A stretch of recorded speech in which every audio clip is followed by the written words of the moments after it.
nas nossas vidas, Senhor. Que possamos abrir o nosso coração nessa noite e ouvir a Tua voz através da Tua palavra, Deus. Amém. Aleluia. Glória a Deus. Amados, eu vi, né, nas mídias sociais que o dono do Central, Salomão, ele veio a falecer essa semana. Na mesma semana que a cantora, a Marília Mendonça, ele faleceu. E tem uma frase que diz, né, a vida é um sopro. Uma frase que ela mesma expressou. E eu fiquei pensando sobre isso, porque sempre que vem uma morte assim, a mídia começa a falar muito, e as pessoas começam a refletir e analisar que por mais que você seja uma pessoa importante ou tenha muitos recursos, a nossa vida realmente é um sopro. Mas não importa muito o que as pessoas dizem para nossas vidas. O que importa para nós é o que a palavra de Deus diz.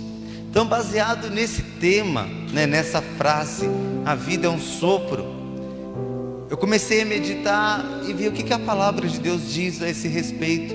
Eu gostaria de compartilhar com a igreja, que está lá no livro de Tiago, capítulo 4, verso 13, que diz assim a palavra do Senhor: ouçam agora, vocês que dizem, hoje ou amanhã iremos para esta ou aquela cidade, passaremos um ano ali, faremos negócios e ganharemos dinheiro. Ouçam agora. Deus está chamando a atenção para um perfil de pessoas, um grupo de pessoas. Isso aqui é uma carta do Tiago, do apóstolo Tiago, à igreja. Então não é uma carta de pessoas ao mundo, é uma carta à igreja. E uma carta à igreja tem esse perfil de pessoas. E qual que é o perfil de pessoas? É aquelas pessoas que elas estão fazendo um planejamento. Hoje ou amanhã iremos para esta ou aquela cidade. Então é um momento de reflexão para a pessoa analisar o futuro dela, a carreira dela. Então ela começa a pensar, e a pessoa está disposta a mudar de cidade, se for preciso. E isso mostra que não é como eu posso dizer, não é um pensamento assim, um planejamento para hoje. Não, é um planejamento para a vida da pessoa. Porque a Bíblia diz, hoje ou amanhã iremos para esta ou aquela cidade, passaremos um ano ali. Então o que Deus está dizendo é um perfil de pessoa que ela senta e ela começa a fazer um planejamento da sua vida, da sua carreira. Aí nós temos um texto como esse, e eles dizem, faremos negócios e ganharemos dinheiro. Deus não está condenando esse tipo de pessoa, mas o que Deus está dizendo, qual que é o propósito de todo o planejamento dessa pessoa? As últimas duas palavras do versículo: ganhar dinheiro. A pessoa ela fez um planejamento da sua vida, da sua carreira, para ela ganhar dinheiro. E ela está disposta a mudar de cidade, ela está disposta a passar muito tempo, mas que ela consiga o seu propósito, ganhar dinheiro. Mas a questão é, qual é o erro nesse versículo? Por que Deus está chamando a atenção para esse perfil de pessoas? Porque não tem Deus aqui. A vida inteira da pessoa, ela está disposta a tudo. Ela muda de cidade, ela planta para ela colher lá na frente, ela fica um ano tentando para ganhar dinheiro, mas não tem Deus em todo o planejamento que ela está fazendo. Então Deus está chamando a atenção para um perfil de pessoa que quer um planejamento na sua vida. E não é errado fazer o planejamento, mas o erro aqui é que a pessoa não está colocando Deus. A frase, não tem a frase, se Deus quiser. Não tem. Não tem a frase, que seja feita a sua vontade, Deus. Nesse planejamento, eu vou tentar, eu faço de tudo para ganhar dinheiro, mas não tem o se Deus quiser ou que seja feita a sua vontade. A Bíblia diz que Jesus, quando ele esteve nessa terra, e ele fez um planejamento, que o propósito era a cruz para nos salvar, o Senhor Jesus disse: a minha comida, a minha bebida é fazer a vontade do meu Pai. Sabe o que significa isso? A minha refeição, porque refeição a gente come todo dia. Então o que Jesus estava dizendo é: o meu dia a dia, o meu acordar, o meu à tarde, o meu à noite, a minha comida, a minha bebida é fazer a vontade do meu Pai. E é isso que eu e você precisamos colocar dentro dos nossos corações. Qual é a tua vontade, Deus?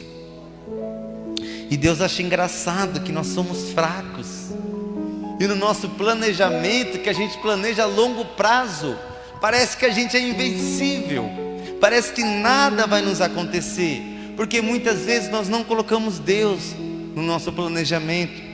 E olha o que diz o próximo versículo: vocês nem sabem o que acontecerá amanhã. O que é a sua vida? Vocês são como neblina que aparece por um pouco de tempo e depois se dissipa, some. Vocês nem sabem o seu dia de amanhã.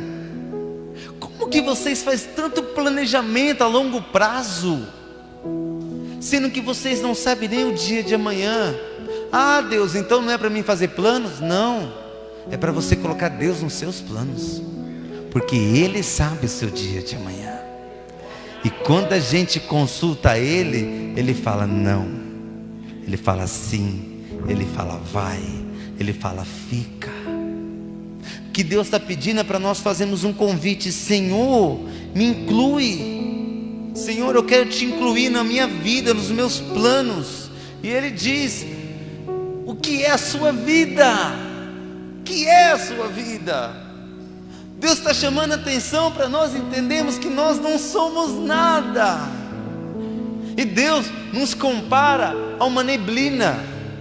Sabe por que uma neblina? Porque visivelmente, quando você olha uma neblina, é algo grande, é algo estrondoso, é algo que muda o ambiente. Mas quando você chega na neblina, você nem pega, ela não tem estrutura, ela é só um vapor. E a neblina, acontece algo com ela, que é por isso que Deus também nos compara a neblina, porque é algo que você olha e de repente o que acontece? Some, se dissipa. Deus está dizendo: eu e você somos assim.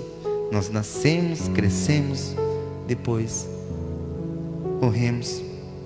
Somos frágeis.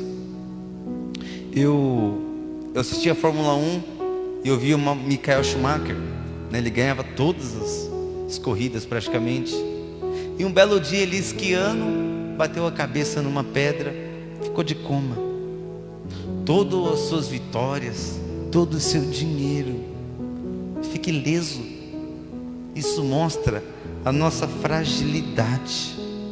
Eu vi uma notícia de um homem, marido, bateu na esposa, espancou a esposa e jogou ela num poço. E ela ficou 4 dias jogada num poço. Passados 4 dias, aquele marido, ele não parava de pensar no ato que ele fez. Ele decidiu se confessar. Foi na delegacia, confessou seu crime e falou: pega o corpo da minha esposa para que possam pelo menos velar ela. E ele ia ser preso, óbvio. Mas quando chegaram lá, aquela mulher foram pegar o corpo. Depois de 4 dias, ela estava viva. Ficou 35 dias em coma e sobreviveu. Aí quando nós olhamos uma coisa assim, falamos: nossa, o corpo humano é esplêndido, é forte. Mas naquele mesmo ano, ela foi visitar a sua avó, e na estrada o carro pegou numa areia, capotou e ela morreu. Então, ao mesmo tempo que nós somos muito grandes, nós somos muito frágeis. Nós somos como um sopro. E se nós somos como um sopro, como uma neblina, nós precisamos colocar Deus na nossa vida. Eu gosto muito de um programa chamado Shark Tank Brasil, que fala de empreendedorismo e as pessoas dão as ideias. E tem um homem, dono do Shining Box, é um homem que reinventou o delivery no Brasil. E ele é muito sábio, muito rico, e ele sumiu do programa. Eu fui pesquisar por que ele sumiu do programa. Eu achei esse vídeo. Coloca para mim, o áudio está certo lá? Vê se o áudio está certo para mim.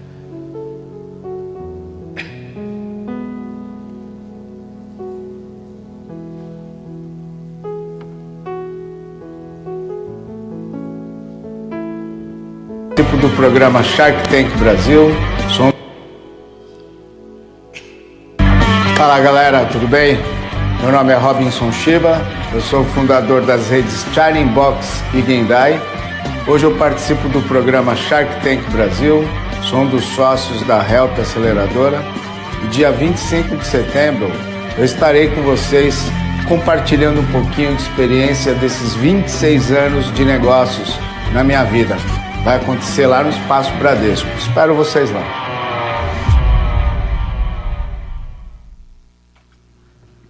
Vamos pegar aqui, ó. Vamos ver se você pega melhor, mais bonito. Não precisa ir com a cabeça pra lá, hein? Fica aqui comigo. Isso. Vou limpar. Pronto. O que você vai fazer agora? Engolir, certo? Então vamos. Levanta. Vai levar pra de não. Vai. Shiba, abre o olho. Vai, Shiba.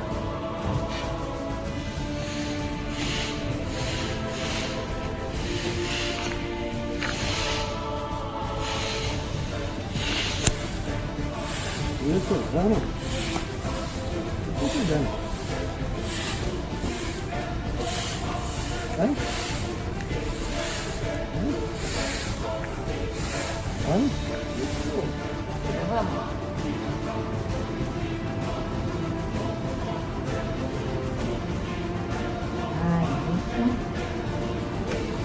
Direito. Preto, jogou tanto, vamos lá. Isso.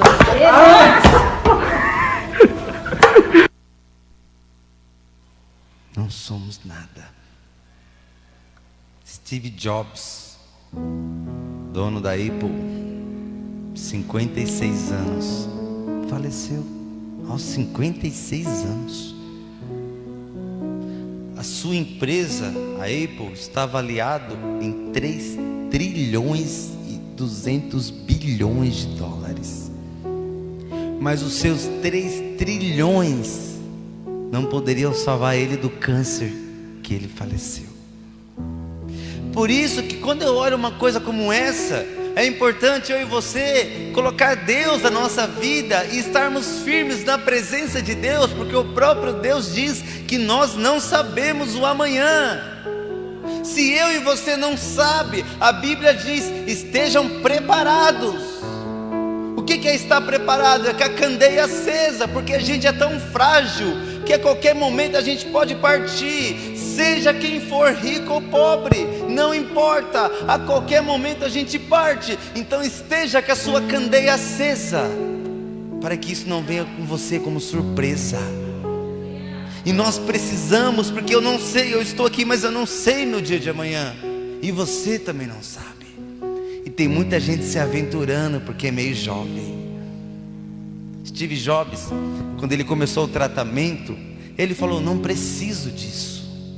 Eu não preciso, eu não vou morrer. Porque Steve Jobs, o cara inventou o celular touchscreen. Ele inventou quando você coloca as coisas na nuvem. Ele mudou a tecnologia, mas ele não pôde salvar a si mesmo. E olha o versículo 15, que Deus nos ensina como nós temos que fazer. Em vez disso, vocês deveriam dizer: se o Senhor quiser, viveremos, faremos isso ou aquilo. Deus está nos ensinando. Antes de qualquer coisa na sua vida, se Deus quiser. Hoje é assim, ó: se Deus quiser, e Ele quer. Não é assim, irmãos. Se Ele não quiser, não. Deus está falando: o que vocês precisariam fazer é colocar eu e vocês em tudo. de manhã à tarde à noite, se Deus quiser.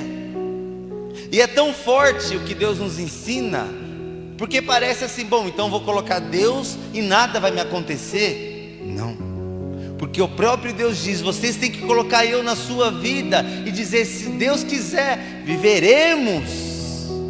Ou seja, se Deus quiser, até mesmo partiremos. Se for da permissão de Deus, vou partir. Mas se Deus quiser, farei isto ou aquilo. Ou seja, qualquer coisa, se Deus quiser. E não é da boca para fora, não é uma frase feita, é de dentro. É parar, falar, Senhor, deixa eu trilhar o caminho que o Senhor quer para a minha vida. Olha o próximo versículo. Agora, porém, vocês se vangloriam das suas pretensões. Toda vanglória como esta é maligna. As nossas conquistas, o que a gente planeja, projeta e conquista, o próprio Deus diz à igreja que muitas vezes as pessoas se vangloriam. Eu consegui, olha o que eu alcancei, olha o que eu fiz, como se fosse a pessoa. Isso aqui é idolatria, isso é pecado.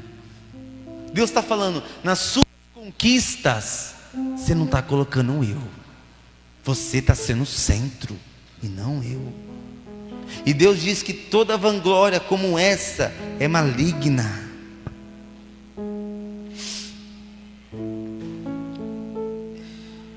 Olha o que diz Lucas 12:13. Alguém da multidão lhe disse, mestre, diz a meu irmão que divida a herança comigo. Próximo. Respondeu Jesus, homem, quem me designou juiz ou árbitro entre vocês? Então lhe disse, cuidado, fique de sobreaviso contra todo tipo de ganância. A vida de um homem não consiste na quantidade dos seus bens. Então lhe contou essa parábola. A terra de certo homem rico produziu muito. Ele pensou consigo mesmo, o que vou fazer? Não tenho onde armazenar a minha colheita. Então disse, já sei o que vou fazer, vou derrubar os meus celeiros e construir outros maiores, e ali guardarei toda a minha safra e todos os meus bens.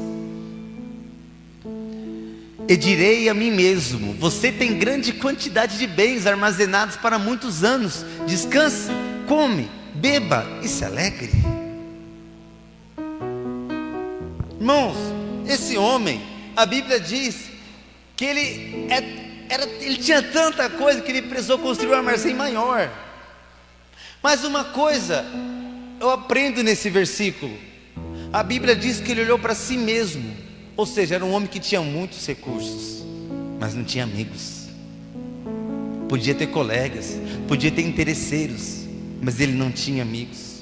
Ele olhou para si mesmo, e ele olhou para tudo que ele tem, e ele falou, agora eu posso descansar, comer, beber e me alegrar. Todo o planejamento, todo o projeto daquele homem, simplesmente agora ele pode se aposentar, agora ele pode se alegrar. E isso aqui é o desejo da nossa vida. Já pensou você ter uma aposentadoria, o seu celeiro está grande, que agora é só comer, beber, se alegrar e descansar? E Deus não está condenando esse comportamento. Mas uma coisa nós aprendemos aqui, é um homem egoísta. É um homem que olhou para suas posses e ele começou a dizer, o meu celeiro, o que eu conquistei, o que eu tenho. Nessa história toda desse homem, nós não vemos Deus. Não vemos um se Deus quiser, não vemos um Deus me deu, não vemos Senhor obrigado. Nisso tudo que ele conseguiu, agora ele simplesmente está se gabando, e agora ele vai desfrutar do seu trabalho. Mas algo aconteceu nessa história. Olha o próximo versículo. Contudo Deus lhe disse, insensato, louco, esta mesma noite a sua vida será exigida.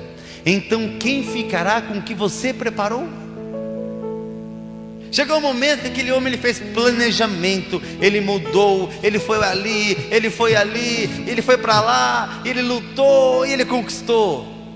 Aí ele chegou e falou: agora eu vou curtir. Aí Deus nos chama de louco, insano. Deus falou, e Deus não está falando assim, ó, hoje eu vou tirar a sua vida. Não, hoje a sua vida será exigida. Porque há tempo para todas as coisas. Tempo para nascer, e tempo para morrer. Chegou o tempo daquele homem falecer, partir. E cadê Deus na vida dele? Ele tem um enorme celeiro, ele conquistou muitas coisas, mas cadê Deus?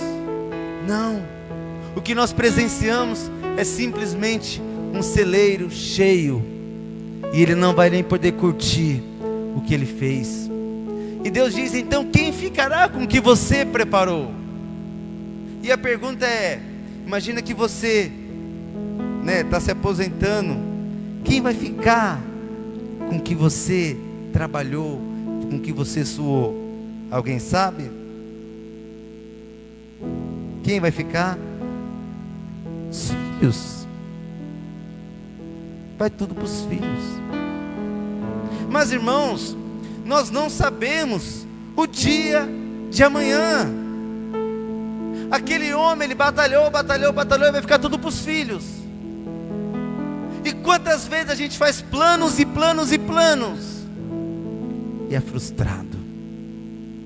Eu vi uma reportagem de uma noiva, eu vou até passar o vídeo dela, porque ela é cristã, o marido cristão, o irmão dela cristão, a fotógrafa cristã, e eles fez um planejamento. Mas da reportagem, eu acredito que os irmãos vão relembrar, porque foi bem noticiado na época. Passa o vídeo para mim.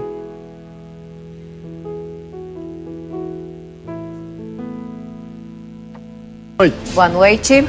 A família da noiva que morreu num acidente de helicóptero quando ia para o casamento na região metropolitana de São Paulo vai entrar com uma ação de indenização contra 2 empresas. Imagens feitas dentro da aeronave mostram momentos que antecederam a queda. São cenas fortes. 4 de dezembro de 2016. A noiva Rosimeira, acompanhada do irmão Silvano, está animada com a experiência. Na saída, tempo bom. Eles partem de Osasco em direção a São Lourenço da Serra, na Grande São Paulo. Depois de alguns minutos, avistam uma área de nevoeiro. A fotógrafa quer se certificar.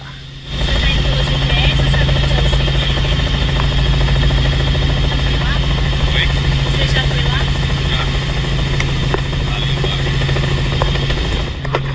Com a visibilidade ruim e turbulência, o piloto tenta acalmar Silvano.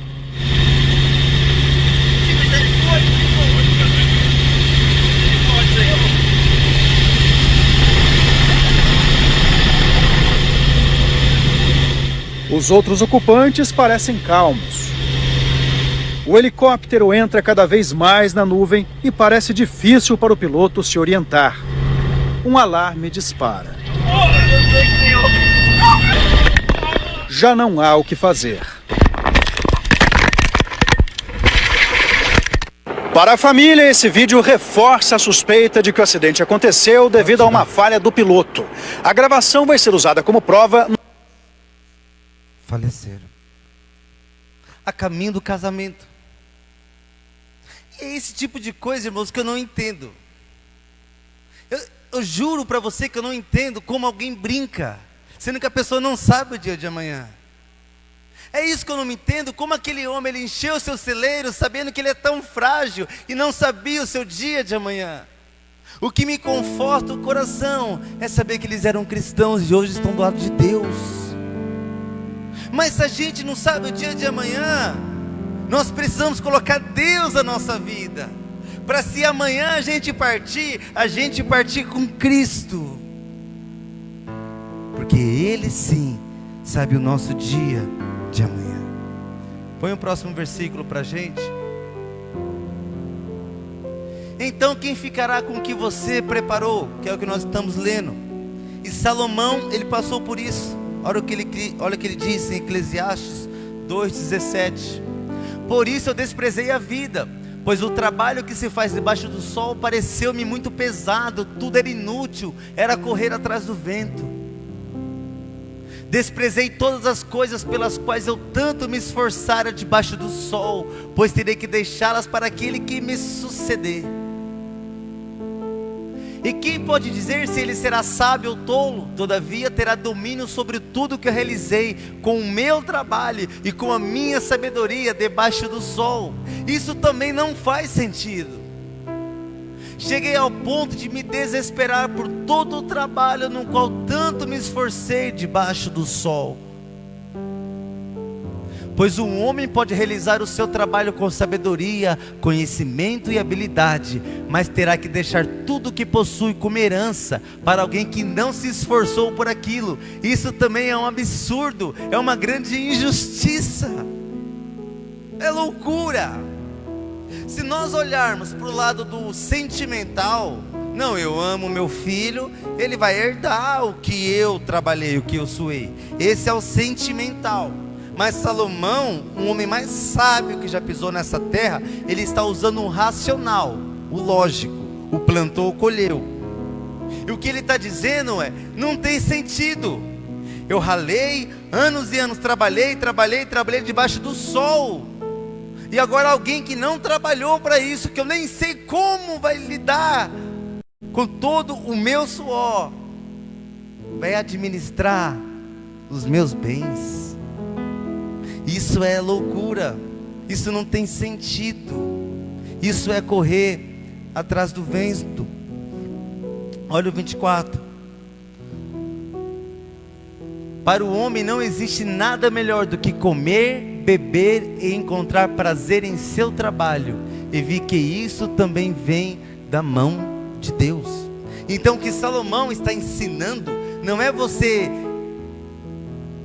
olhar para o seu futuro e planejar e ter uma carreira e ter uma aposentadoria. Mas o que Salomão está dizendo é que não compensa você viver só para trabalhar e conquistar. Não colocar Deus na sua vida, não estar com sua família, não estar com seus filhos, não estar com seus amigos.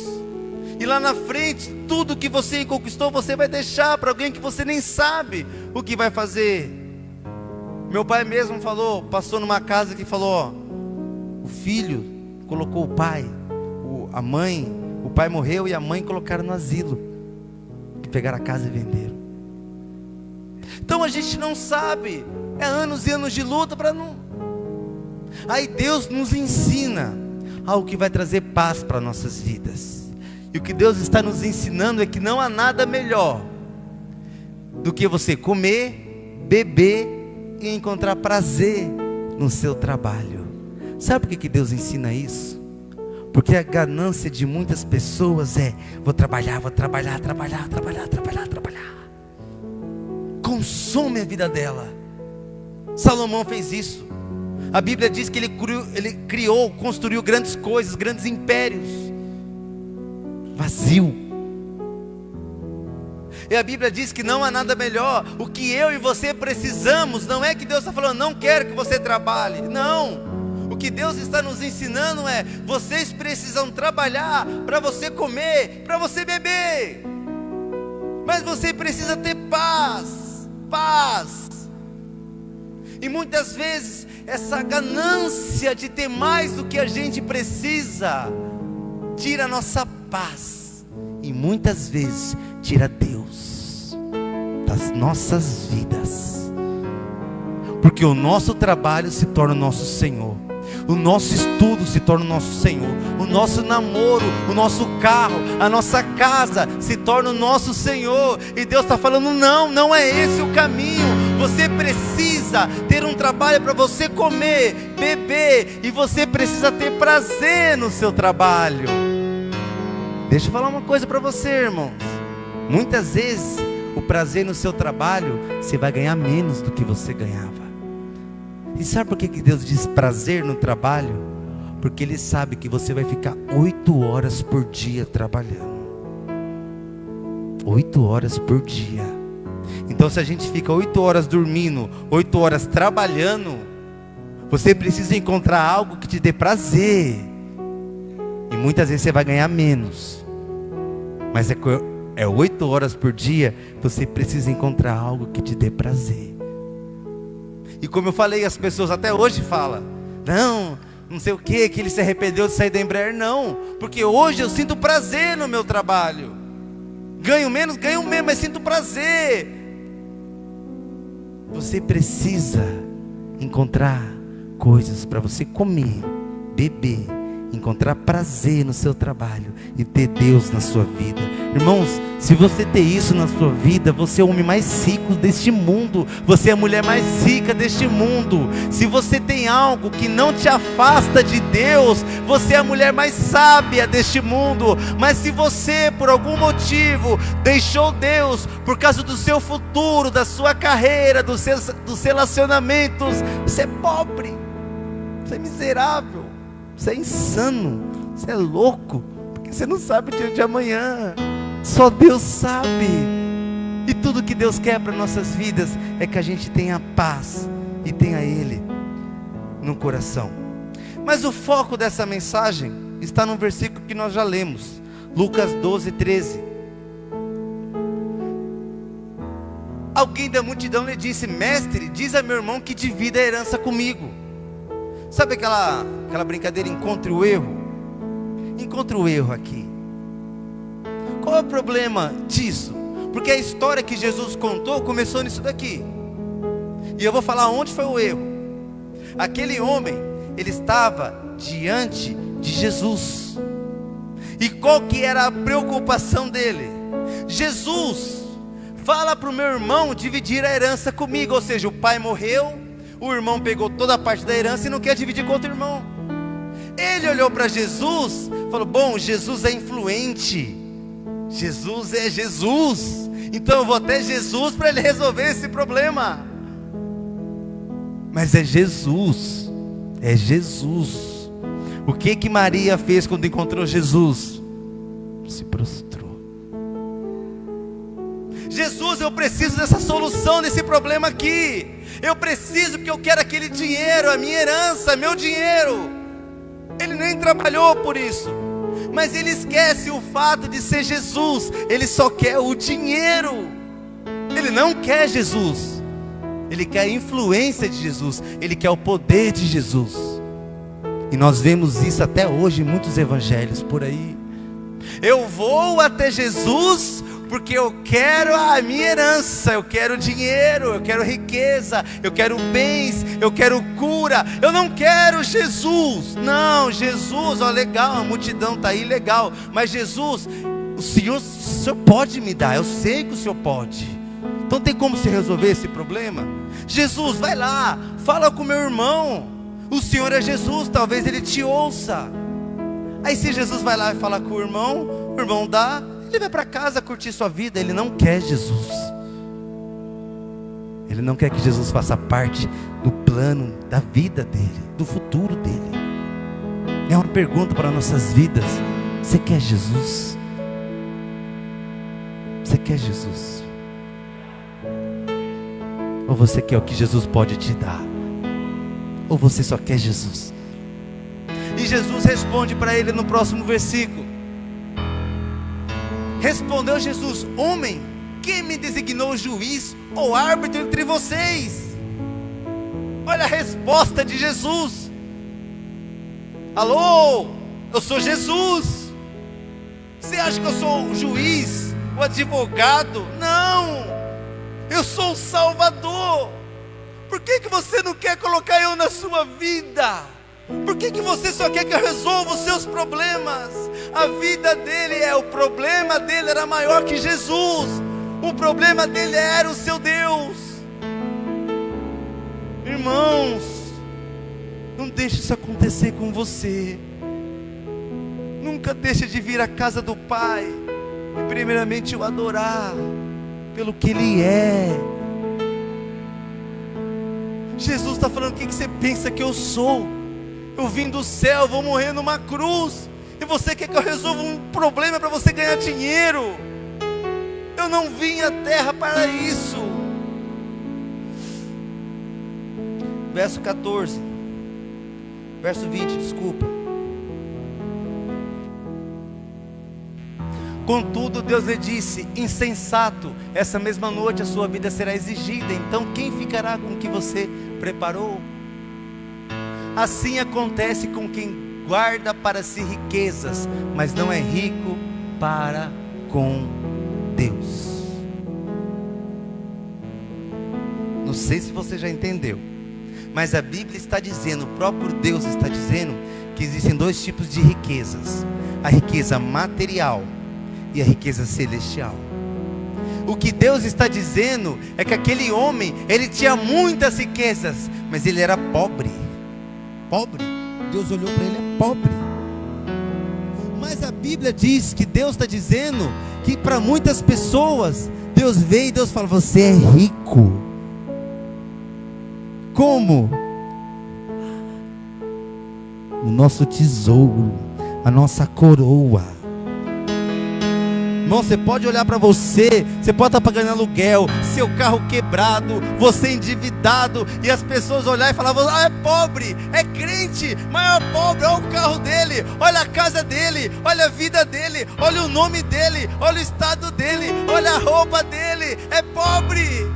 Mas diante de Deus, Deus olha e fala: meu, você é rico, tem um tesouro para você aqui. Cada coisa que a gente faz no reino de Deus, o nosso tesouro, ele aumenta. E Deus, na carta às igrejas, a carta às 7 igrejas, olha o que Deus diz à igreja de Esmirna e à igreja de Laodiceia. Apocalipse 2:9. Eu conheço as suas aflições e a sua pobreza, mas você é rico. A igreja de Esmirna, uma igreja, um povo e uma igreja que estava sofrendo aflições. Eu conheço as suas aflições e eu conheço a sua pobreza, que é como as pessoas viam aquela igreja e aquele povo. E você não acha que eu já cheguei e olhei pessoas assim falando: nossa, já viu o seu banheiro, o banheiro da casa da benção, como que é? Nossa, você viu o altar? Aí Deus diz: eu sei a visão pobre que o mundo tem de você. Mas o que Deus diz para aquela igreja? Você é rica. Você é rica. Você é rica. O que Deus diz para nós, pessoas, quando nos intitulam como pobres? Deus diz: para o mundo você pode ser pobre, mas para mim você é o Bill Gates. Para mim você é rico, porque você tem perseverado nas suas aflições. Em comparação, temos a igreja de Laodiceia. Aí é top, povo top, parece um pombo, igreja chique. E não estou falando errado isso, só me entenda que muitas vezes a gente acaba perdendo a nossa identidade de simplicidade. E a igreja de Laodiceia, ela estava se achando demais. Aí Deus foi e mandou uma carta para a igreja de Laodiceia. E olha o que Deus diz: você diz: estou rico, adquiri riquezas e não preciso de nada, mas você não reconhece que você é miserável, digno de compaixão, pobre, cega e nu. Olha a visão que Deus diz à igreja, que ela acha que ela é rica. E tem muitas pessoas que acham do seu carro, da sua casa, da sua profissão, do seu currículo, da sua carreira. Mas para Deus, pobre, vazio. Lucas 12:18. Então disse: já sei o que vou fazer, eu vou derrubar os meus celeiros e construir outros maiores, e ali guardarei toda a minha safra e todos os meus bens. Esse era o problema daquele homem. É tudo meu, é tudo eu sou. E olha o que a Bíblia diz em Salmos 50:12. Se eu tivesse fome, precisaria dizer a você: pois o mundo é meu e tudo que nele existe. Tudo pertence a Deus. Então tudo que nós temos que dar graças a Deus, porque pertence a Deus.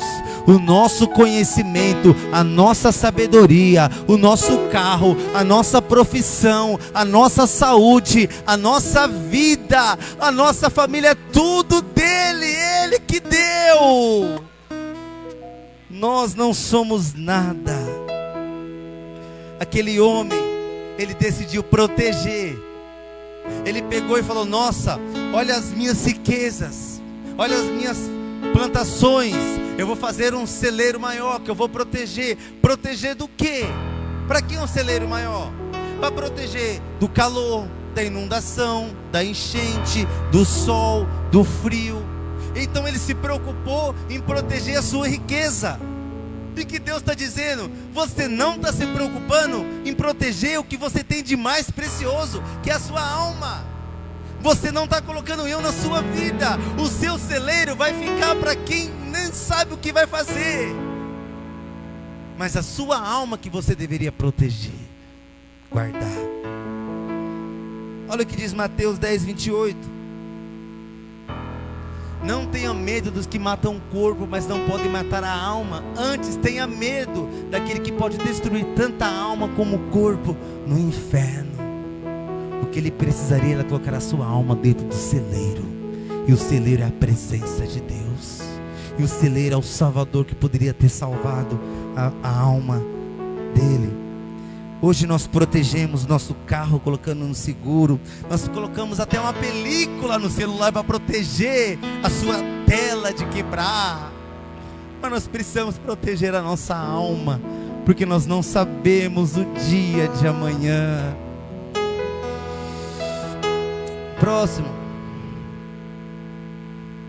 Não acumulem para vocês tesouro na terra, onde a traça e a ferrugem destrói e os ladrões arrombam e furtam. Mas acumulem para vocês tesouro nos céus. No céu tem um tesouro, irmãos, onde a traça e a ferrugem ela não destrói, e onde os ladrões não arrombam e nem furtam. Pois onde estiver o seu tesouro, aí também está o seu coração. Irmãos, tesouro é tempo, tesouro é vida, tesouro é renúncia. Aonde você está renunciando, aonde estiver o seu tesouro, aí está o seu coração. O que Deus está dizendo é: você não está percebendo que você está me deixando por causa da sua carreira. Você tem que me pôr no meio disso aí, porque onde está o seu tesouro, está o seu coração. E ele continua: os olhos são a candeia do corpo. Se os seus olhos forem bons, todo o seu corpo será cheio de luz. Mas se os seus olhos forem maus, todo o seu corpo será cheio de trevas.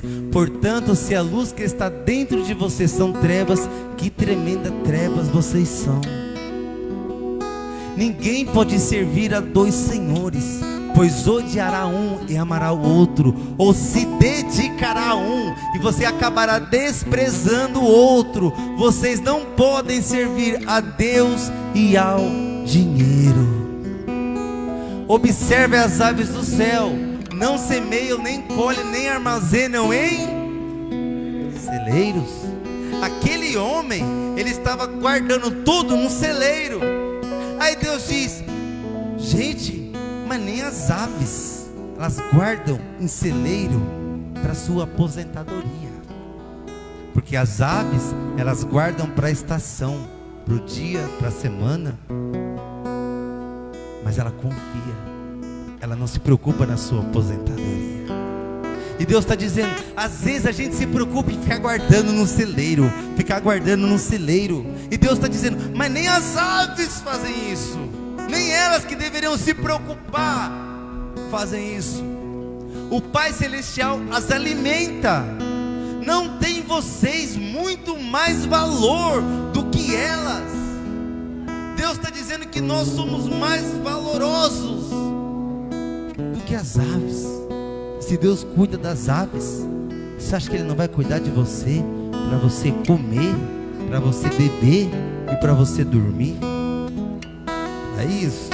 Se você quer encher o celeiro, mas o que Deus está garantindo, você vai comer, você vai beber, você vai dormir, você vai ter paz. Se você andar comigo, eu sei o que você precisa. Eu sei exatamente o que você precisa. Próximo. Quem de vocês, por mais que se preocupe, você pode acrescentar 1 hora que seja a sua vida? Irmãos, se Steve Jobs com 3 trilhões, ele não podia acrescentar 1 segundo dando a sua riqueza, porque chegou o momento. Já que a gente não pode acrescentar, e sabe por que Deus diz isso? Porque parece assim, ó, eu vou viver a minha vida, eu vou viver no pecado, e quando chegar o momento, eu vou negociar e vou conseguir reconciliar com Deus. Deus fala, não, você pode ter toda a riqueza do mundo, mas quando a morte chegar, ela chega. Esteja pronto, esteja comigo, esteja preparado, porque quando chegar o momento, você não pode acrescentar mais 1 segundo da sua vida.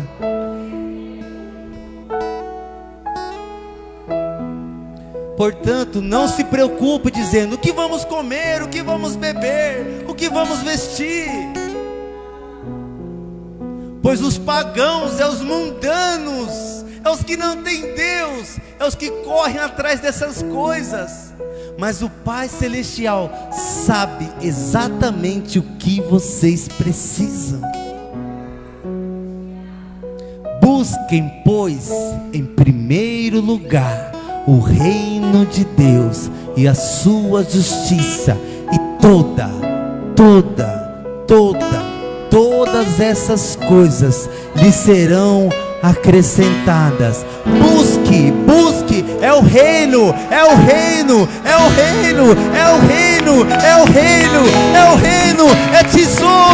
tesouro no céu, é riqueza no céu, é alegria no céu, é regozijo no céu, é tesouro.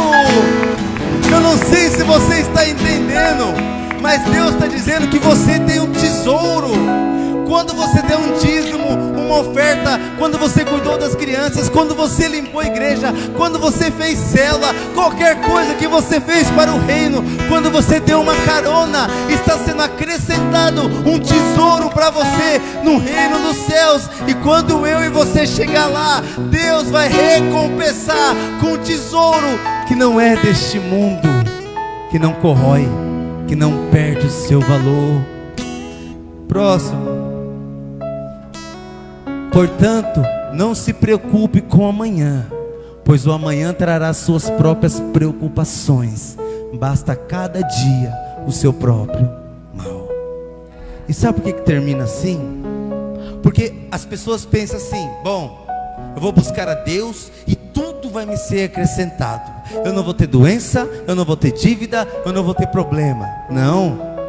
O final termina: gente, para de se preocupar. Deus fala: vocês estão no mundo tereis aflições. Então vamos fazer o seguinte: vamos trabalhar para você comer, para você beber, para você estar na minha presença. Vamos viver assim, porque basta cada dia a sua luta, basta cada dia o seu mal.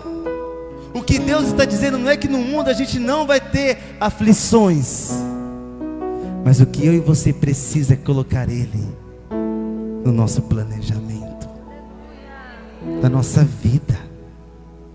Deixa Ele te ajudar a carregar essa cruz. Confia nele. Basta cada dia o seu mal. Por que aquele homem estava enchendo o celeiro? Preocupado com amanhã. Mas quem se preocupa com amanhã porque não tem Deus, Porque quando a gente tem Deus, a gente fala: Senhor, que seja feita a sua vontade, Pai. Que seja feita a sua vontade. Eu quero andar com o Senhor. As preocupações com amanhã tira a nossa vida hoje de viver. Nós precisamos viver, igreja. Nós precisamos voltar a colocar Deus nos nossos planos. Vamos se colocar de pé nessa noite. Vamos louvar ao Senhor em espírito e verdade.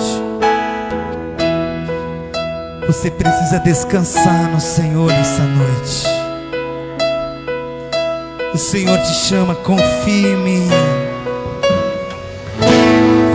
Descansa no Senhor nessa noite.